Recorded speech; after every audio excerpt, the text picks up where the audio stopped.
ಎಲ್ಲರಿಗೂ ನಮಸ್ಕಾರ. ಅಮೆರಿಕ ಮತ್ತು ಇರಾನ್ ನಡುವಿನ ಸಂಬಂಧ ಹೇಗಿತ್ತು ಎನ್ನುವುದರ ಬಗ್ಗೆ ಈ ಹಿಂದಿನ ವಿಡಿಯೋದಲ್ಲಿ ಸಂಕ್ಷಿಪ್ತವಾಗಿ ತಿಳಿಸಿದ್ದೇನೆ. ಇಂದಿನ ಈ ಸಂಚಿಕೆಯಲ್ಲಿ ಯುದ್ಧಕ್ಕೆ ಪ್ರಮುಖ ಕಾರಣಗಳೇನು ಹಾಗೂ ಅದರ ಹಿಂದಿನ ಬೇಡಿಕೆಗಳೇನು ಎಂಬುದನ್ನು ತಿಳಿದುಕೊಳ್ಳೋಣ. ಈ ಸಂಘರ್ಷಕ್ಕೆ ಪ್ರಮುಖ ಕಾರಣಗಳೇನು ಅಂತ ನೋಡ್ತಾ ಹೋಗೋದಾದ್ರೆ, ಮೊದಲನೆಯ ಹಾಗೂ ಮುಖ್ಯ ಕಾರಣ ಅಂತ ಕಾಣೋದು ಪರಮಾಣು ಕಾರ್ಯಚಟುವಟಿಕೆ ಅಥವಾ ಅಣುಶಸ್ತ್ರಾಸ್ತ್ರ. ಅಂದರೆ ಇರಾನ್ ಪರಮಾಣು ಬಾಂಬ್ ತಯಾರಿಸುತ್ತಿದೆ ಎಂಬುದು ಅಮೆರಿಕದ ಆತಂಕ. 2015ರ ಪರಮಾಣು ಒಪ್ಪಂದದಿಂದ ಅಮೆರಿಕ ಹಿಂದೆ ಸರಿದ ನಂತರ ಈ ಉದ್ವಿಗ್ನತೆ ಹೆಚ್ಚಾಗ್ತಾ ಹೋಗಿದೆ.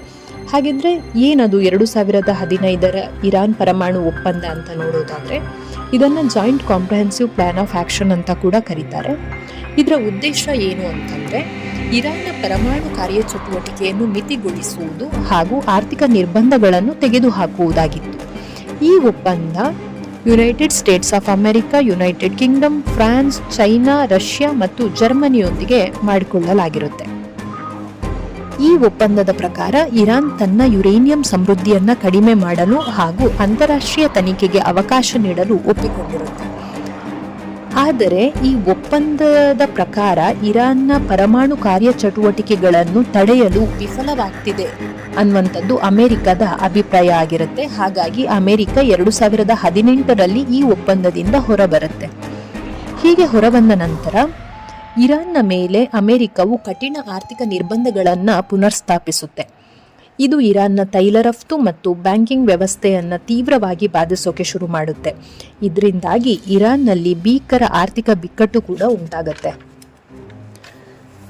ಈ ಕಾರಣಕ್ಕೋಸ್ಕರ ಇರಾನ್ ಜುಲೈ 2019ರಿಂದ ಅಂದರೆ ಅಮೆರಿಕ ಯಾವಾಗ ಈ ಒಪ್ಪಂದದಿಂದ ಹೊರ ನಡೆಯುತ್ತಲ್ಲ ಅದರ ನಂತರ ತನ್ನ ಪರಮಾಣು ಬದ್ಧತೆಗಳನ್ನು ಹಂತ ಹಂತವಾಗಿ ಕಡಿಮೆ ಮಾಡ್ಕೊಳ್ತಾ ಬರುತ್ತೆ ಹಾಗೂ ಯುರೇನಿಯಂ ಸಂಕಲನವನ್ನು ಒಪ್ಪಂದದಲ್ಲಿ ನಿಗದಿಪಡಿಸಿದ ಮಿತಿಗಿಂತನೂ ಹೆಚ್ಚಾಗಿ ಉತ್ಪತ್ತಿ ಮಾಡೋಕ್ಕೆ ಶುರು ಮಾಡುತ್ತೆ. ನಿರ್ಬಂಧಗಳಿಗೆ ಪ್ರತಿಕ್ರಿಯೆಯಾಗಿ ಇರಾನ್ ತನ್ನ ಬ್ಯಾಲಿಸ್ಟಿಕ್ ಕ್ಷಿಪಣಿ ಕಾರ್ಯಕ್ರಮವನ್ನು ಕೂಡ ಬಲಪಡಿಸಿಕೊಳ್ಳುತ್ತೆ ಹಾಗೂ ಪ್ರಾದೇಶಿಕ ಚಟುವಟಿಕೆಗಳನ್ನು ಕೂಡ ಹೆಚ್ಚಿಸಿಕೊಳ್ಳುತ್ತೆ. ಅಮೆರಿಕದ ಈ ಕ್ರಮದಿಂದಾಗಿ ಮಧ್ಯಪ್ರಾಚ್ಯದಲ್ಲಿ ಇರಾನ್ ಮತ್ತು ಅಮೆರಿಕ ಅಥವಾ ಇಸ್ರೇಲ್ ನಡುವಿನ ಸಂಘರ್ಷ ಹೆಚ್ಚಾಗುತ್ತೆ. ಇದು ಹಾರ್ಮುಜ್ ಜಲಸಂಧಿಯಲ್ಲಿ ತೈಲ ಟ್ಯಾಂಕರ್ಗಳ ಮೇಲಿನ ದಾಳಿ ಮತ್ತು ಇತರ ಪ್ರಾದೇಶಿಕ ಘರ್ಷಣೆಗಳಿಗೆ ಕೂಡ ದಾರಿ ಮಾಡಿಕೊಡುತ್ತೆ.